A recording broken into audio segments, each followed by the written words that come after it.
কোনোভাবে বাংলাদেশের পরিস্থিতিতে শুধু মানাচ্ছে না। ওনার যা লুক, যা ওনার স্টাইল, যা আদা, এটা মানে বলিউড হলিউডকে সঙ্গে টেক্কা দেওয়ার মতো এখন হয়ে গেছে। আপনারা নিজেরা দেখলেও বুঝতে পারবেন। অবশ্যই ওনার লুক বলিউড ছাড়িয়ে যাচ্ছে।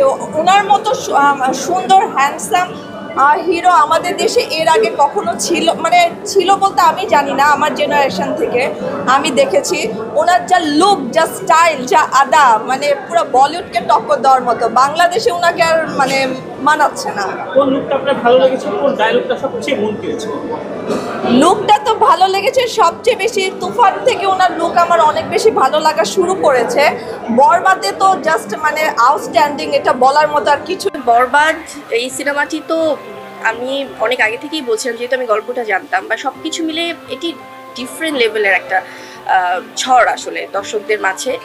আর সাকিবিয়ান্স যারা আছেন, যারা আমাদের প্রিয় নায়ক শাকিব খানের যারা ভক্তকুল, এত বড় একটা ফ্যান বেস, তারা কিন্তু শুরু থেকেই ভীষণ পজিটিভ। শাকিবের বরবাদ নিয়ে এবার মুখ খুললেন অভিনেত্রী শাবনাম ইয়াসমিন বুবলি, অন্যদিকে অনিন্দিতা মিমি, যারা শাকিবের ভক্ত থেকে শুরু করে শাকিবের প্রশংসায় পঞ্চমুখ করলেন সকলকে। অনিন্দিতা মিমি জানালেন যে শাকিবকে আর বাংলাদেশে চলে না, শাকিবকে বলিউড হলিউডদের সাথে কম্পেয়ার করা উচিত। যা আদা, যা স্টাইল, তা আর বাংলাদেশি যায় না। অন্যদিকে বুবলিও জানান, শাকিবিয়ানরা তো বরাবরই শাকিবের ফ্যান, সেটা আর বলার কিছু নেই। বরবাদ নিয়ে আগে অনেকবার কথা বলেছি, কিন্তু বরবাদের গল্প নাকি আগে থেকেই জানতেন অভিনেত্রী শাবনাম ইয়াসমিন বুবলি।